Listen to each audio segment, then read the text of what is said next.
Salut à tous, c'est Palawan et on se retrouve aujourd'hui pour débriefer le 3e épisode de koh Les 4 Terres. Alors je ne peux évidemment pas commencer ce débrief sans parler du décès de Bertrand Kamel, qui quoi qu'il arrive bouleversera complètement cette saison et notre regard en tant que téléspectateur. Il est bien sûr très difficile de trouver les mots dans une telle situation. Et mes pensées vont bien évidemment en premier lieu à sa famille, ses proches, tous ceux qui l'ont connu, et en particulier à ses parents dont on a vu qu'il était très proche et auxquels je tiens à adresser toutes mes condoléances. De ce qu'on a pu en voir dans cet épisode, comme dans ceux des semaines précédentes d'ailleurs, c'était quelqu'un de profondément généreux, qui avait le cœur sur la main, et qui avait à la fois toujours le mot pour faire rire, mais aussi celui pour réconforter et renforcer l'entente et la cohésion des gens autour de lui. Quelqu'un qui finalement n'hésitait pas à faire passer le bonheur des autres avant le sien. Et donc forcément, c'est une nouvelle qui nous a tous touchés, et j'ai trouvé les mots de Denis au début de cet épisode très justes pour décrire l'horreur de cette situation et la nécessité d'aller de l'avant, parce que c'est ce qu'il voulait, que la saison puisse continuer à être diffusée, même si forcément rien ne sera jamais plus comme avant. Donc à titre personnel, je continuerai à sortir des débriefs des épisodes, même s'ils seront sans doute un peu différents de ce que j'ai fait jusqu'à présent, tout comme cette saison sera sans doute elle aussi différente.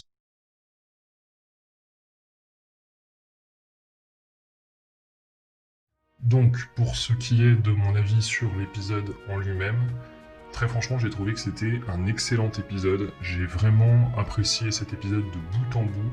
On a eu tout ce qui fait le sel de koh, à savoir un peu de survie, on a eu de la stratégie, on a eu des épreuves intéressantes, on a eu surtout vraiment du contenu, contrairement à la semaine dernière, je m'étais plaint du fait que on n'avait pas assez justement de contenu, on n'avait pas assez vu de développement sur les différents camps.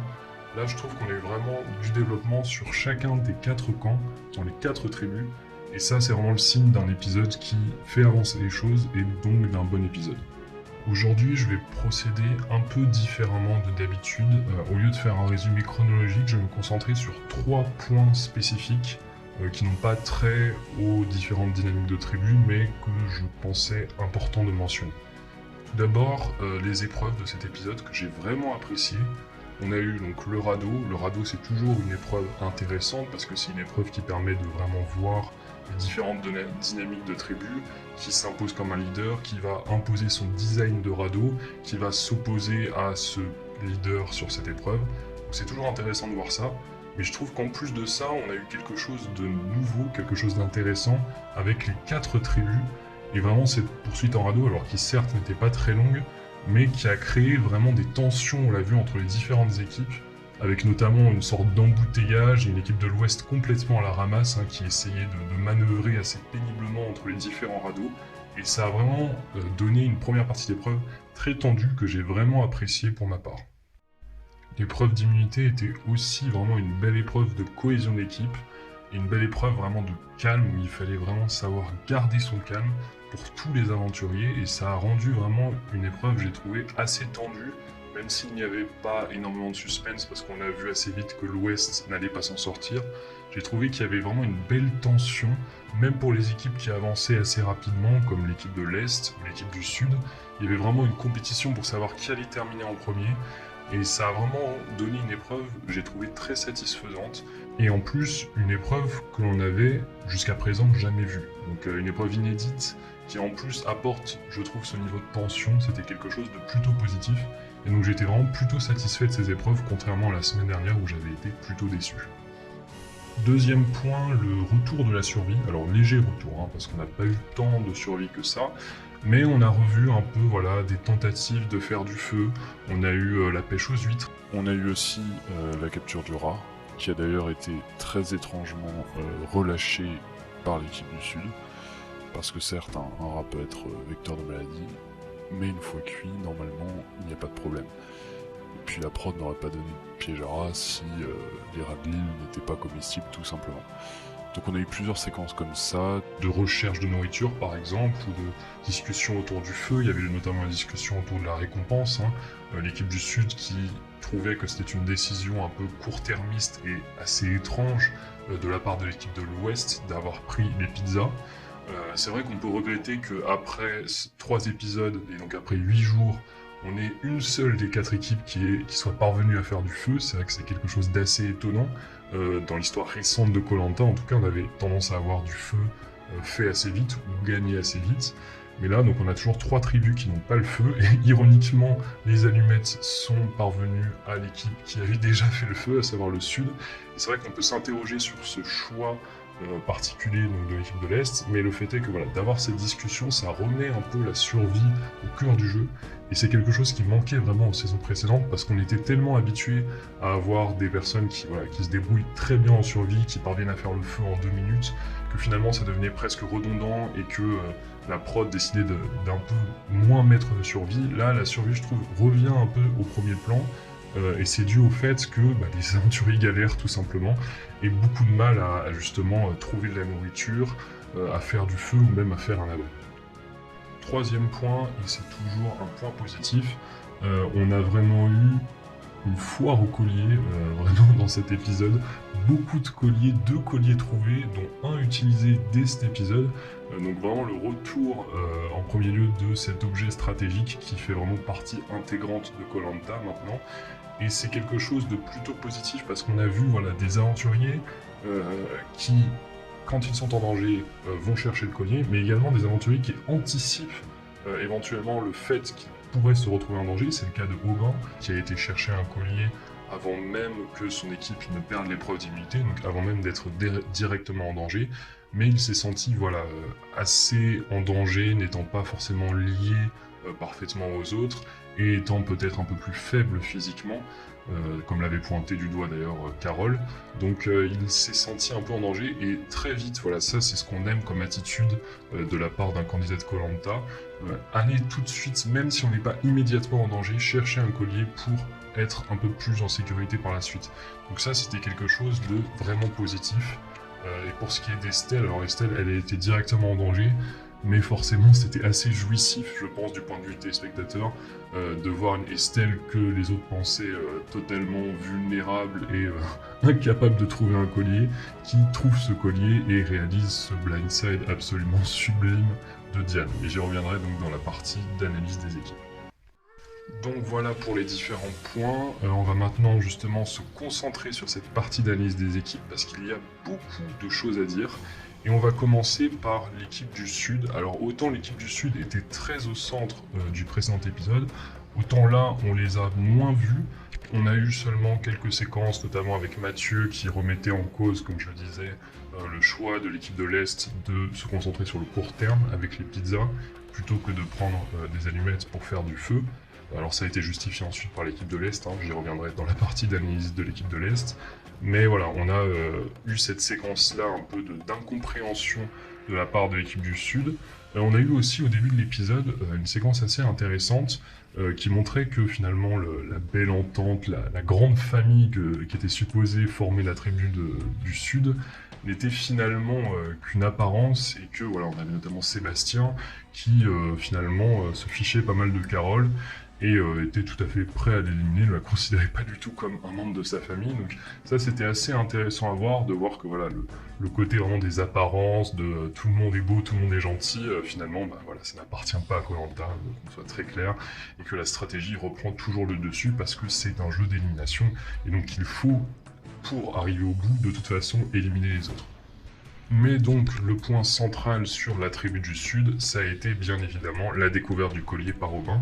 Aubin qui, je pense, aux yeux de beaucoup, et à mes yeux aussi, a vraiment gagné des points. C'était quelqu'un que je trouvais assez sympa, mais on l'avait pas encore bien découvert. Et là on voit que derrière son côté un peu candide, son côté un peu naïf, et bien finalement, on a un vrai stratège, quelqu'un qui, alors stratège, c'est peut-être un grand mot, mais quelqu'un qui veut vraiment jouer, qui n'hésitera pas à sacrifier ses compagnons d'aventure pour avancer, et quelqu'un surtout qui anticipe l'avenir. Et ça c'est vraiment le signe de quelqu'un qui veut jouer, c'est quelqu'un qui pense déjà au futur conseil, au fait qu'il sera possiblement en danger, et donc qu'il a besoin d'un collier pour potentiellement se sauver. Donc ça, c'est quelque chose de vraiment positif, et avec son bon social, je pense que Aubin peut aller loin. Voilà, peu de choses sinon à signaler dans cette tribu du Sud. On a un peu plus vu Ava, mais Ava reste toujours très invisibilisée. Donc j'ai tendance à croire, alors franchement, je suis nul en prédiction, donc je ne veux pas faire forcément de pronostics particuliers, mais ça me laisse penser que l'équipe du Sud ira au conseil la semaine prochaine, ou en tout cas très prochainement, et que ils voteront pour Aubin, et que Aubin votera contre Ava, et avec son collier fera sortir Ava. Elle a typiquement le genre d'édit dans le montage qui laisse penser de quelqu'un qui va sortir un peu sur un coup du sort. Et j'avais mentionné la semaine dernière qu'elle pouvait sortir éventuellement aux ambassadeurs ou sur un abandon médical. Je n'avais pas évoqué l'hypothèse du collier, mais maintenant que Aubin a trouvé un collier et que Aubin est en danger dans sa tribu, je pense très franchement qu'il est tout à fait possible que Ava sorte très prochainement, par exemple la semaine prochaine, puisqu'on sait qu'on aura 3 conseils sur un collier. Ça devient une hypothèse de plus en plus plausible étant donné le peu de temps qu'elle a à l'écran. On va passer à la tribu du Nord. Alors la tribu du Nord, il y a plus de choses à en dire. On a vu beaucoup plus Samuel dans cet épisode. Alors Samuel qui semble considéré, en tout cas au début de l'épisode, par son équipe comme une forme de leader, en tout cas de leader sportif, ce qui nous semble étonnant parce qu'on ne l'a pas vu particulièrement performant sur les épreuves, mais bon, son passé notamment dans l'armée peut-être lui confère ce genre de statut. Le fait est que sur le radeau, on a vu que sa stratégie était particulièrement mauvaise, sa stratégie de conception du radeau. Adrien ne s'est d'ailleurs pas privé de le faire remarquer. On a vu une forme de tension entre les deux. Et Adrien, je trouve, se repositionne vraiment bien dans sa tribu après un premier épisode qui n'avait vraiment pas été très bon pour lui, où il s'était vraiment beaucoup exposé en tant que stratège. Là, on a vu qu'il utilisait beaucoup l'humour, on l'a vu faire des blagues, notamment sur l'exil, et on a vu que il parvenait à faire rire ses compagnons et donc à se positionner un peu moins comme une menace. Et je pense qu'avec le probable abandon médical de Samuel, parce que très franchement, dans les saisons récentes de Koh-Lanta, quelqu'un qui passe 2 jours à l'infirmerie, c'est quasi sûr à 100% qu'il va sortir de l'aventure. Mais avec justement ce genre de possibilité, de chemin qui va complètement se dégager pour lui, parce qu'il n'aura plus donc ce Samuel leader sportif, et il risque donc de devenir par défaut le leader sportif, surtout s'il y a un retour donc, de Diane. Ça va lui permettre de vraiment, je pense, prendre la main sur son équipe. Alors bon, il est tout à fait possible qu'on ait une recomposition des équipes, à mon avis, donc pas l'épisode prochain, mais l'épisode d'après.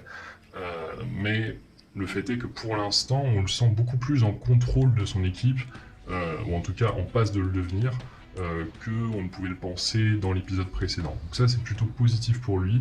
Ça montre qu'il s'est peut-être un peu calmé sur la stratégie. Bon, il faut dire que aussi l'équipe du Nord n'est pas retournée au conseil. Mais il a su un peu plus se forger une place dans sa tribu et un peu cimenter son alliance avec les 2 filles. En tout cas, c'est l'apparence que ça donnait avec le peu d'images qu'on a eu de l'équipe du Nord. Mais c'est quelque chose de plutôt positif pour lui. Donc ça le met plutôt dans une position de force au sein de son équipe. On a assez peu vu les autres aventuriers de l'équipe du Nord, à part donc, ces 2-là, Samuel et Adrien. Assez peu vu Lola et Angélique. Et Fabrice, je ne trouvais plus son nom, c'est dire. Fabrice est toujours aussi invisible, franchement. Alors, il a quelques confesses, mais on le voit assez peu, finalement, dans le montage. C'est plus des commentaires de ce qui se passe. Donc, c'est un personnage qu'on n'a pas encore pu vraiment bien découvrir. On va passer à la tribu de l'Est. Tribu de l'Est, pas forcément énormément de choses à dire, mais c'est tout de même intéressant. On a des dynamiques qui évoluent un peu. Donc des candidats qui sont un peu toujours à la marge, qu'on voit assez peu dans le montage. Loïc, qu'on n'a plus vraiment revu depuis l'épisode 1. Laurent, qui semble, lui, donc, on voit assez peu dans le montage, mais qui semble un peu isolé du reste de la tribu. Franchement, c'était un candidat vraiment, d'après son portrait, qui me semblait assez sympathique, mais on le voit assez peu depuis le début, donc je crains vraiment pour lui lors du prochain épisode, si la tribu de l'Est va au conseil. Je pense que c'est celui qui est le plus en danger dans sa tribu. Mais à part ça, on a donc 4 candidats qu'on a plus vus. On a notamment un duo assez solide entre Bertrand Camel, donc qui est toujours aussi sympathique et vraiment qui apporte cette bonne ambiance sur le camp. Mais on a aussi Joaquina, donc ce duo Bertrand Camel-Joaquina qui semble vraiment fonctionner ensemble et qui semble vraiment le cœur de cette tribu. Joaquina qu'on a assez peu vu par elle-même, mais qui semble avoir une position de pouvoir vraiment de sa tribu et être assez bien placée. Et après, on a le fameux duo dont je parlais la semaine dernière, enfin, je sais pas vraiment si on peut le considérer comme un duo, c'est plus un duo dysfonctionnel, à savoir Alexandra et Adja. Et Adja qui, dans le premier épisode, semblait vraiment avoir la main sur sa tribu, alors qu'Alexandra était complètement à la marge, et ben on sent vraiment le rapport de force s'inverser à mesure que les performances d'Alexandra sont de plus en plus impressionnantes. Alexandra qui enchaîne les performances vraiment, et dans l'équipe de l'Est, on est à 4 victoires sur 6 épreuves, c'est énorme pour un Koh-Lanta à 4 tribus, et Alexandra a directement contribué, elle a été vraiment le facteur X sur 3 de ses victoires, donc c'est assez impressionnant. Et Adja, donc, qui s'en est un peu pris, semble-t-il, sans raison, ou en tout cas il y a une incompréhension, une forme de pseudo-dispute sur fond d'incompréhension entre Alexandra et Adja. Adja commence à ne plus vraiment faire l'unanimité, on a vu notamment Bertrand Camel et Joaquina un peu se moquer d'elle, alors gentiment, mais voilà, en montrant qu'elle était un peu... qu'elle leur faisait presque un peu peur. Et c'est assez mauvais, je trouve franchement pour Adja, parce que Adja a vraiment un édit de personnes qui risquent de très vite sortir si elle ne fait pas attention à son social. On a vu notamment dans la deuxième partie de l'épisode qu'elle revendiquait ce côté un peu faire peur à l'adversaire, notamment dans son métier, mais attention à ne pas faire peur non plus à ses coéquipiers, parce que bon, elle a toujours une position quand même assez forte dans sa tribu, mais on sent que Alexandra prend de plus en plus le leadership. On l'a vu notamment sur la partie du radeau, mais elle prend de plus en plus confiance en elle et on la sent de mieux en mieux, physiquement et mentalement, alors que Adja, qui n'a pas été particulièrement brillante dans les épreuves, elle vraiment tire la tronche au moment des victoires quand on dit que c'est Alexandra qui a vraiment contribué. Donc il y a vraiment, voilà, on sent de plus en plus une inversion du rapport de force qui est assez intéressante. Et ça donne vraiment une dynamique, je trouve, assez inédite. Donc Koh-Lanta, on a très peu vu ça, voilà, quelqu'un qui était vraiment au top et quelqu'un qui était tout en bas, et un rapport de force qui s'inverse, deux personnes qui en plus sont un peu présentées comme ennemies, entre guillemets, alors même s'il n'y a pas de confrontation directe vraiment conflictuelle, mais voilà, on sent qu'il y a une forme d'antagonisme entre les deux, et ça donne vraiment, je trouve, quelque chose de très divertissant et de très intéressant. J'aime beaucoup Alexandra, j'aime aussi Adja, donc j'espère qu'elles continueront à évoluer ensemble dans la même tribu, parce que je trouve que ça rend des rapports intéressants. Donc on va voir. À vrai dire, j'aime beaucoup cette tribu de l'Est, j'espère vraiment qu'elle va rester au complet, mais étant donné que la semaine prochaine on aura 3 conseils, je crains vraiment une sortie, notamment une sortie de Laurent. Voilà, c'est ma tribu préférée pour l'instant, je trouve qu'il y a vraiment des personnalités hétéroclites, comme je le disais la semaine dernière. Et là, voilà, on a eu encore quelque chose d'intéressant avec donc ce développement et une Alexandra de mieux en mieux intégrée à sa tribu, et une Adja qui, au contraire, semble de plus en plus contestée, même si ça reste vraiment les prémices de cette contestation, mais on la sent vraiment un peu plus en difficulté qu'au début de l'aventure dans sa tribu. Et enfin, donc, la tribu de l'Ouest. Alors pour une fois, il y a beaucoup de choses à dire sur cette tribu de l'Ouest. Comme on l'avait senti, Estelle est vraiment en marge de ce groupe, hein. On l'avait vu dès le premier épisode, mais là, ça s'est encore plus ressenti, à tel point que la dernière arrivée, à savoir Marie-France, donc qui vient de la tribu du Nord, semble avoir été directement intégrée, à tel point qu'elle n'a même pas été inquiétée au conseil. Il n'y a personne qui n'a ne serait-ce qu'évoqué son nom au conseil. Donc c'est à la fois quelque chose de positif pour Marie-France, ça montre qu'elle a vraiment appris de ses erreurs, on l'a vu, elle essaie de mieux s'intégrer au groupe, en plus on l'a vu qu'elle essayait vraiment de remuer ce groupe qui semblait un peu fainéant sur la survie, donc ça c'est vraiment quelque chose de positif pour elle, on voit qu'elle a été vraiment bien intégrée, mais c'est quelque chose aussi de très négatif pour Estelle, parce que être moins bien intégrée qu'une personne qui vient d'arriver, ça c'est vraiment quelque chose de mauvais. Mais Estelle, et c'est vraiment tout à son honneur, s'est défendue, a été chercher le collier, a trouvé le collier. Alors bon, on peut toujours avoir des doutes sur le fait qu'elle trouve le collier pile au bon moment. Mais bon, là, franchement, j'ai vu des découvertes de colliers plus honteuses dans Koh-Lanta. Le fait est que voilà, là, elle l'a trouvé, bon, c'est tout à son honneur. Et surtout, moi, ce que j'ai bien aimé, c'est que la solution de facilité, très franchement, ça aurait été de mettre un bulletin au nom de Marie-France. Ça aurait été un peu la facilité. Bon, elle aurait éliminé Marie-France, les autres auraient été peut-être un peu énervés qu'elle n'ait rien dit à propos du collier, mais ce serait passé parce que c'était la dernière vraiment arrivée dans le groupe. Mais elle a eu l'idée de directement casser ce groupe de jeunes en ciblant Diane, et ça c'était très malin, parce que, à mon avis, elle pouvait pas faire de meilleur choix. Alors c'est pas forcément un choix idéal, mais quand on regarde les aventuriers qu'elle pouvait éliminer, Marie-France ne fallait absolument pas l'éliminer parce que c'est la dernière arrivée, donc elle peut toujours être une cible, et en plus elle peut s'en faire une alliée parce que c'est quelqu'un qui est assez proche d'elle en âge. Mais on a aussi donc Dorian et Brice, et je pense qu'elle a bien fait de ni cibler Dorian ni cibler Brice, parce que sa meilleure chance de continuer dans l'aventure, c'est quand même de gagner les immunités. Et Dorian et Brice sont deux éléments très forts, donc elle a bien fait de ne pas les cibler. Donc il restait Jodie et Diane.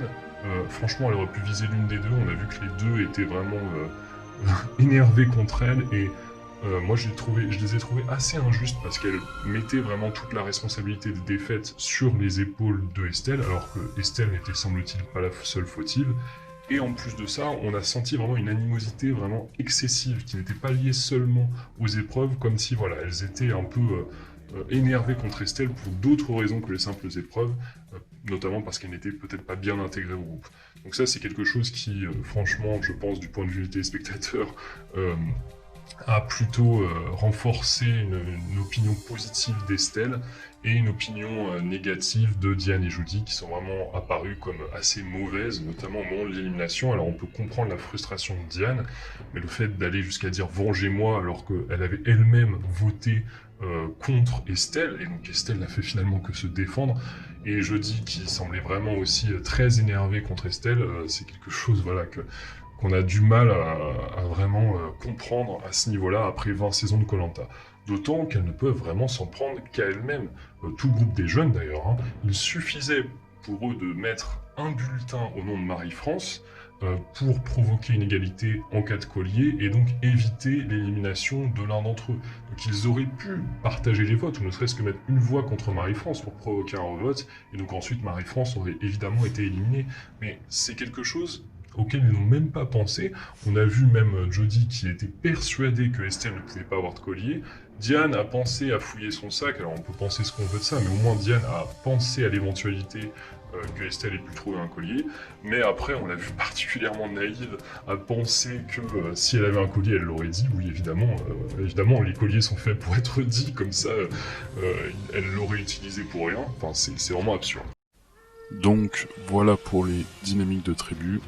J'aimerais maintenant revenir sur un point un peu plus annexe, à savoir l'annonce du triple conseil.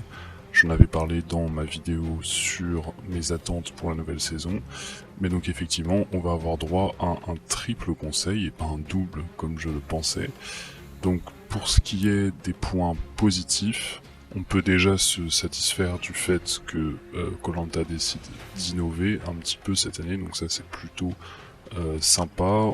On aura donc un triple conseil, donc ça va forcément apporter un épisode avec beaucoup de dynamique de tribu et beaucoup de stratégie, ce qui est forcément intéressant.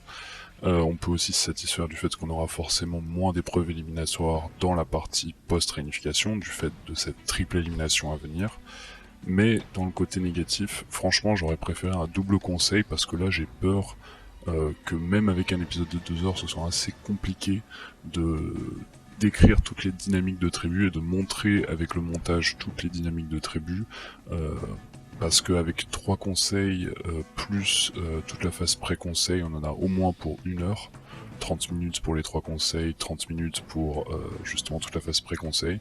Donc ça va vraiment prendre une grande partie de l'épisode, et je sais pas si le montage ne sera pas un peu rushé justement du fait de ce grand nombre d'images et de choses de dynamique à montrer.